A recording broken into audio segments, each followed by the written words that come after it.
तो गाइस, जैसा कि हम लोगों ने अब तक देखा कि कैसे आस्था को लोग बहुत ज्यादा परेशान और बुली किया करते थे क्योंकि आस्था के पास बिल्कुल भी मैजिक नहीं होता, लेकिन आस्था कभी भी गिव अप नहीं करता और बहुत ज्यादा मेहनत और ट्रेनिंग करता है। एंड एक दिन फाइनली उसकी मेहनत रंग लाती है जब उसको मिल जाती है उसकी 5 लीफ ग्रिमवॉर, जिसके अंदर एक डीमन होता है। एंड आस्था के अंदर भी एक मैजिकल पावर आ जाती है जो कि होती है सामने वाले के मैजिक को खत्म कर देना। मतलब मेरे पास मैजिक नहीं तो तुम्हारे पास भी मैजिक नहीं। उसके बाद आस्था और उसका भाई यूनो दोनों एक मैजिक नाइट स्क्वाड ज्वाइन कर लेते हैं, जिसमें यूनो ज्वाइन करता है गोल्डन डॉन और आस्था ज्वाइन करता है ब्लैक बुल्स। एंड फिर आस्था अपने पहले मिशन पे जाता है एंड पहले मिशन में ही उसके सामने एक बहुत ही खतरनाक आदमी आ जाता है जिसका नाम आइस होता है। लेकिन नोएल और मैग्मा की हेल्प से आस्था आइस को हरा देता है एंड एक पूरे के पूरे विलेज को बचा लेता है, जिसके लिए खुद विज़र्ड किंग उसकी तारीफ करते हैं एंड बोलते हैं कि वो जल्द ही उससे मिलेंगे। एंड आज आस्था के लिए एक बहुत ही स्पेशल डे होता है क्योंकि आज आस्था को उसकी पहली सैलरी मिलती है। इतने सारे पैसे, ये मेरी पूरी जिंदगी की सैलरी है क्या? ये तुम्हें ज्यादा लग रहे हैं आस्था? हाँ और नहीं तो क्या, इतने में मैं और मेरा पूरा चर्च साल भर खाना खाए। कैप्टन, मैं आपको अपना सारा का सारा पैसा दूंगा, आप मुझसे लड़ाई करेंगे क्या? नहीं कैप्टन, मैं अपनी छोटी बहन मारी से मिलने जा रहा हूँ। जाओ, मैं तो ढेर सारा खाना खाऊंगी। हाँ बस फटना मत, कुछ तो बोलो। इतना तो मैं दान दे दिया करती थी, जो मिला उस पे खुश रहो, समझी? ज्यादा उड़ो मत। मेरे प्यारे आस्था, तुम अपनी पहली सैलरी से क्या करने वाले हो? डेट पे चलोगे क्या मेरे साथ? नहीं, मैं अपने सारे पैसे वापस चर्च भेज दूंगा और थोड़ा दूर हट के बात कर सकती हैं आप मुझसे? ओए आस्था, बहुत अच्छे, तुम्हें अपना सारा का सारा पैसा घर भेज देना चाहिए, बहुत अच्छा कर रहे हो। हमें अपनी फैमिली के बारे में कभी नहीं भूलना चाहिए और उनका भी ख्याल रखना चाहिए। आप भी अपना सारा पैसा वापस भेजते हैं क्या मैग्मा सेंपाई? नहीं, मैं तो जुआ लड़ने जा रहा हूँ। कैसा आदमी है ये? आस्था देखो, वापस घर पैसे भेजना अच्छी बात होती है, लेकिन सारे पैसे भेजने की क्या जरूरत है? थोड़ा बहुत अपने लिए भी रख लो। लेकिन मैं करूंगा क्या इन पैसों का? मेरे साथ शॉपिंग चलो और क्या। उसके बाद आस्था, नोएल और वेनेसा कीका टाउन जा रहे होते हैं शॉपिंग करने। आस्था, मुझे पकड़ना मत। ठीक है, मैंने कहा था मुझे पकड़ना मत गधे। असल में इतनी तेज हवा चल रही थी कि आस्था को लगा नोएल कह रही है उसे पकड़ लो। इसके बाद हम देखते हैं आस्था, नोएल और वेनेसा तीनों कीका टाउन आ जाते हैं। एंड आज भी आस्था इधर जिधर देख रहा होता है उसको मैजिक ही दिख रहा होता है एंड उसे वहाँ पे चार्मी भी दिखती है जो मस्त ठूस रही होती है। इतना सारा खाना जाता किधर है? एंड इधर हमेशा की तरह फिनरल एक लड़की को छेड़ रहा होता है जो इसको बजा देती है। नोएल फिर से सोचती है कैसे पागलों की टीम में हूँ मैं। उसके बाद ये तीनों ब्लैक मार्केट में जाते हैं जहाँ पर इन्हें सेक्के मिल जाता है। ओए सेक्के, याद हूँ मैं तुम्हें, मैंने तुम्हारी बैंड बजाई थी। हाँ नहीं, मतलब नहीं याद हो, कौन हो तुम? लेकिन तभी इन लोगों के पास एक बूढ़ी औरत का एक आदमी सामान चोरी कर भागने लगता है एंड आस्था उसके पीछे भागता है। ये दोनों इस बूढ़ी औरत के पास जाकर इससे कहते हैं आप चिंता मत करिए, आस्था के रहते वो आपका सामान लेके भाग नहीं पाएगा। आस्था के नहीं, मेरे रहते मेरी मैजिक बाइक से कोई भी नहीं भाग सकता। चिंता मत करो क्यूटीज, मैं अभी इस बूढ़ी औरत का पर्स लेके आता हूँ।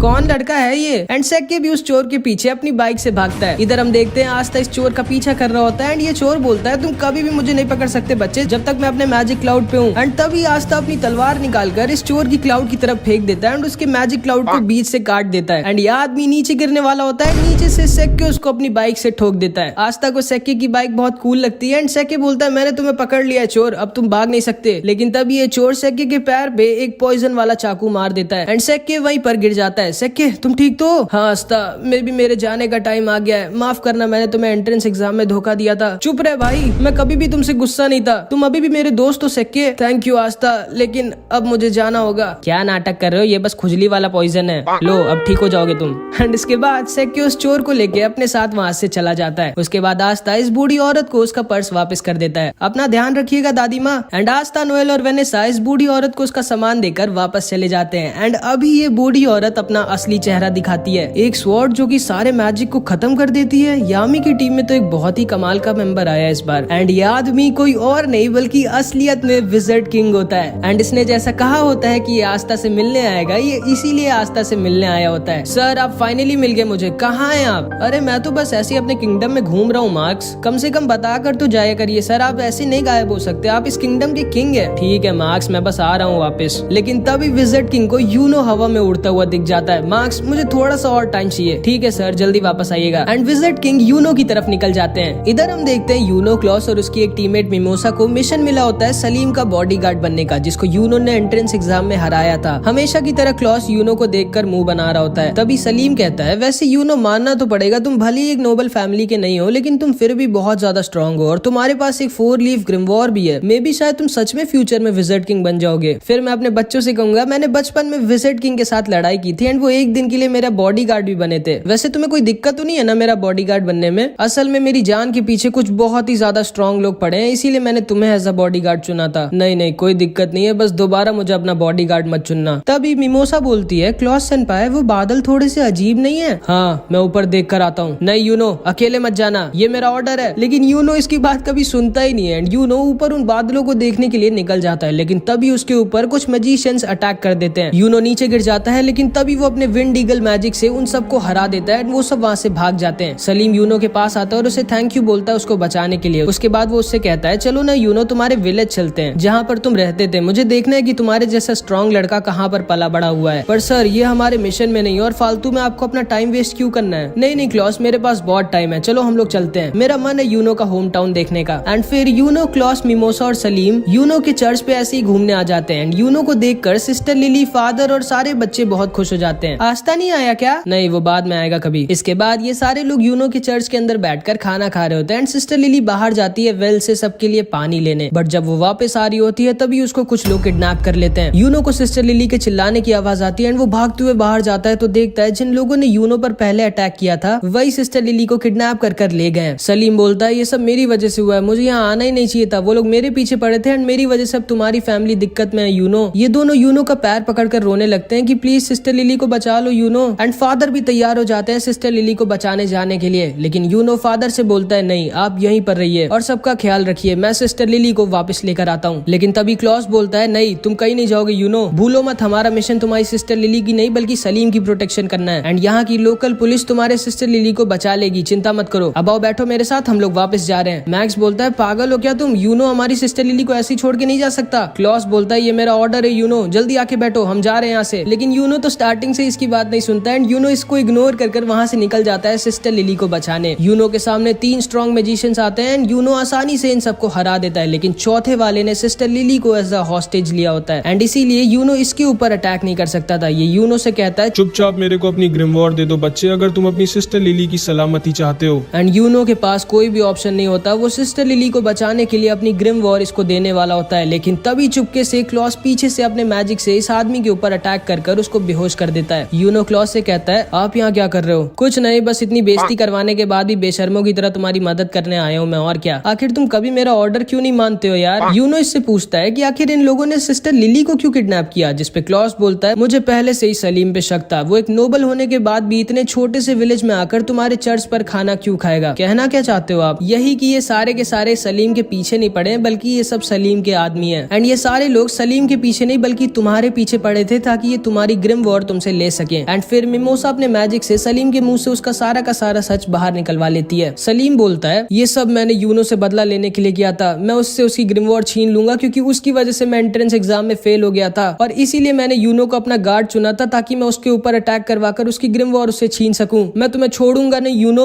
जिसको सुनकर सिस्टर लिली गुस्सा हो जाती है एंड सलीम को एक वाटर पंच मारकर सुला देती है एंड सलीम का प्लान पूरी तरह से फेल हो जाता है। चलो ठीक है, अब तो तुम लोग पकड़े ही जा चुके हो, अब ये बताओ तुम लोगों का लीडर कहाँ छुपा बैठा है। लेकिन इन सबको पता ही नहीं होता है कि इनका लीडर कहाँ पर है, क्योंकि इनके लीडर को पहले ही विजिट किंग ने पकड़ लिया होता है एंड वो फर्स्ट विजिट किंग के स्टैचू के सामने मस्त लेट कर आराम कर रहे होते हैं। आप कहाँ है सर? जानते हैं कितना काम बचा हुआ है और आप यहाँ मजे में सो रहे हैं? आ रहा हूँ बाबा, आ रहा हूँ। एंड इसके बाद यूनो और सारे लोग दोबारा से चर्च में हंसी खुशी खाना खाते हैं, फिर वो सब वापस निकल जाते हैं। अगले दिन विलियम यूनो की टीम की तारीफ करता है, मुबारक हो, विजिट किंग ने तुम लोगों की तारीफ करी एंड हमें सलीम की नोबल फैमिली के खिलाफ और भी कई गंदे कामों के लिए सबूत मिल गए एंड अब हम सलीम की फैमिली के ऊपर स्ट्रिक्ट एक्शन लेंगे। सर आप पहले से जानते थे कि ये सब हम लोगों के साथ होगा? हाँ, और इसीलिए मैंने यूनो को अकेला नहीं बल्कि तुम दोनों के इसके साथ भेजा था। अब जाओ आराम करो, तुम लोगों ने अच्छा काम किया। एंड फिर ये तीनों वापस जाने लगते हैं। क्लॉस यूनो से बोलता है यूनो अगली बार तो मेरी बात मानोगे ना?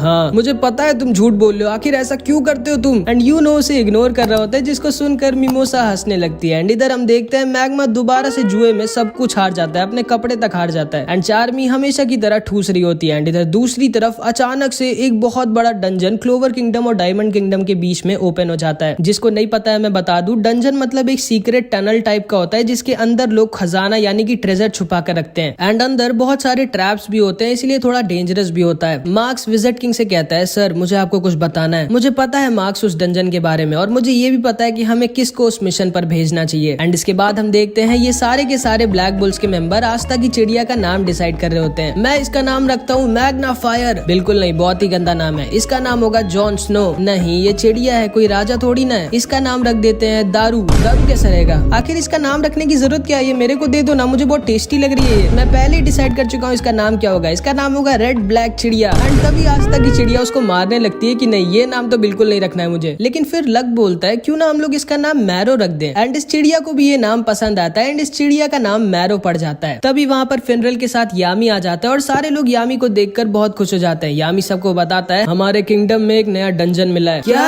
एक नया डंजन? वाओ, एक नया डंजन। लेकिन वो होता क्या है? जब तुम्हें पता ही नहीं है डंजन क्या होता है तो तुमने वाओ क्यों बोला? बस ऐसे ही। और ब्लैक बुल्स को जाना है उस डंजन को एक्सप्लोर करने। यामी सर, मैं जाना चाहूंगा। हाँ आस्था, तुम्हें जाना ही पड़ेगा क्योंकि विजिट किंग खुद चाहते हैं कि तुम जाओ। क्या विजिट किंग? लगता है विजिट किंग सर को मैं बहुत ज्यादा अच्छा लगने लगा हूँ एंड ऐसे ही चलता रहा तो अपने बाद वो मुझे विजिट किंग बना देंगे। याहू। नोएल, तुम भी आस्था के साथ जाओ, ये एक अच्छा एक्सपीरियंस होगा तुम्हारे लिए। और हाँ, तुम दोनों के साथ जाएगा लक। इन दोनों का ख्याल रखना। ठीक है सर, लेकिन वहाँ पर हम पर कोई अटैक तो करेगा ना हमें जान से मारने के लिए? नोएल मन में सोचती है नहीं, इस पागल के साथ नहीं जाना चाहती मैं जिसको लड़ाई से ज्यादा कुछ नहीं पसंद है। लेकिन आखिरी में ये तीनों फिनरल के साथ उस डंजन के पास आ जाते हैं जिसे इन लोगों को एक्सप्लोर करना है और उस ट्रेजर को ढूंढना है जो इसके अंदर छुपा हुआ है। आस्था, नोएल और लक उस डंजन के अंदर घुस जाते हैं। नोएल को बहुत ज्यादा डर लग रहा होता है। नोएल, ध्यान से चलना, गिरना मत। चुप रहो गधे, मुझे मत सिखाओ, भूलो मत मेरा नाम है नोएल सिल्वा, सिल्वर फैमिली की, मैं नहीं गिरूंगी। एंड तभी नोएल फिसल के गिर जाती है एंड उनके लैंप को तोड़ देती है। लेकिन इस लक को अंधेरे में भी दिखता है एंड उसके साथ ये लोग डंजन के अंदर आ जाते हैं जहाँ पे लक अपने आप ही सारे के सारे ट्रैप्स फोड़ रहा होता है मजे के लिए एंड आस्था सबको खत्म कर रहा होता है। एंड लक अपने मैजिक से पूरे के पूरे डंजन को स्कैन मारता है एंड तभी उसे पता चलता है कि उन लोगों को कोई चुपचाप देख रहा है, वो लोग यहाँ पर अकेले नहीं है। एंड लक आस्था नोएल से कहता है तुम लोग अपना ध्यान रखना, ठीक है, मैं बस 1 मिनट में आया। एंड वो अपने मैजिक से उस आदमी के पीछे निकल जाता है जो उन लोगों को चुपचाप देख रहा था। ये कहाँ चला गया हम दोनों को यहाँ पे अकेला छोड़ के? मुझे पहले से ही पता था यामी सर गलत कर रहे हैं इसको हमारे साथ भेज के। लेकिन तभी नोएल रियलाइज करती है कि वो और आस्था तो अकेले हैं एंड नोएल को तो आस्था थोड़ा पसंद है तो वो थोड़ा शर्मा कर वहाँ से भागने लगती है। लेकिन तभी वो एक बहुत ही बड़े ट्रैप पे पैर रख देती है एंड उसके सामने एक कार्निवोरस प्लांट निकल आता है जो नोएल को पकड़ लेता है। आस्था नोएल को बचाने की कोशिश करता है लेकिन आस्था को भी वो पकड़ लेता है एंड इन दोनों को ये पेड़ खाने वाला होता है। लक इधर इस आदमी का पीछा कर रहा होता है और नोएल आस्था की जान खतरे में होती है। आस्था सोचता है कि वो क्या करे, उसे जल्दी कुछ करना होगा वरना ये दोनों मारे जाएंगे। लेकिन तभी पीछे से कुछ अटैक्स आते हैं जो आस्था और नोएल को बचा लेते हैं और उस प्लांट को भी खत्म कर देते हैं। नोएल सोचती है कि आखिर इतना स्ट्रॉन्ग अटैक किसका है। फिर इधर हम यामी को देखते हैं जो कहता है अच्छा हाँ याद आया, मैं तो आस्था को बताना ही भूल गया कि उसके साथ कुछ गोल्डन डॉन के मेंबर्स भी रहेंगे। एंड अब तो तुम लोग समझ गए होगे कि आस्था को कौन आया होगा बचाने। जी हाँ, कोई और नहीं, उसका भाई यूनो। हमारा हिसाब बराबर हुआ आस्था, तो तुम हो यूनो और ये दोनों नीचे आकर आस्था और नोएल से मिलते हैं। क्लॉस बोलता है हाँ, मुझे लगा ही था इतने वीक से ट्रैप में ब्लैक बुल्स जैसी बेकार स्क्वाड का ही कोई मेंबर फंसा होगा। ये आपके चेहरे पे कुछ लगा है, मुंह नहीं धोया क्या आपने? ओए लड़के, तमीज से बात करो मुझसे, मैं गोल्डन डॉन का सीनियर मेंबर हूँ, मेरा नाम है क्लॉस और मैं एक नोबल फैमिली से हूँ। तुम्हारी हिम्मत कैसे हुई मुझसे ऐसे बात करने की? एंड इधर मिमोसा नोएल से मिलती है एंड ये दोनों बहनें होती है एंड इन दोनों की बिल्कुल भी नहीं पटती आपस में। हाँ, कैसी हो नोएल, तुम्हें तो काफी दिक्कत हो रही होगी, मैंने सुना है ब्लैक बुल्स के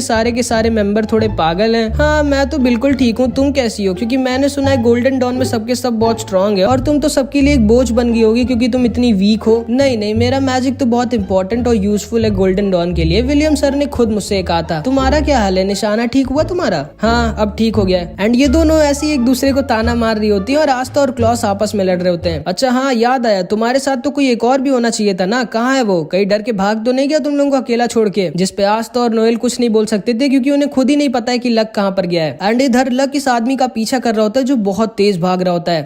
यही एक्सपेक्ट किया जा सकता है ब्लैक बुल्स जैसी बेकार स्क्वाड से जिनका कैप्टन खुद किसी काम का ना हो, बस पूरा दिन सिगरेट पीने और जुआ लड़ने के अलावा कुछ करता ना हो, उसकी टीम से क्या ही एक्सपेक्ट किया जा सकता है। ओए चश्मे, ज्यादा बोल मत, देखना ब्लैक बुल्स तुम्हारी स्क्वाड से पहले इस डंजन के ट्रेजर को ढूंढेगी।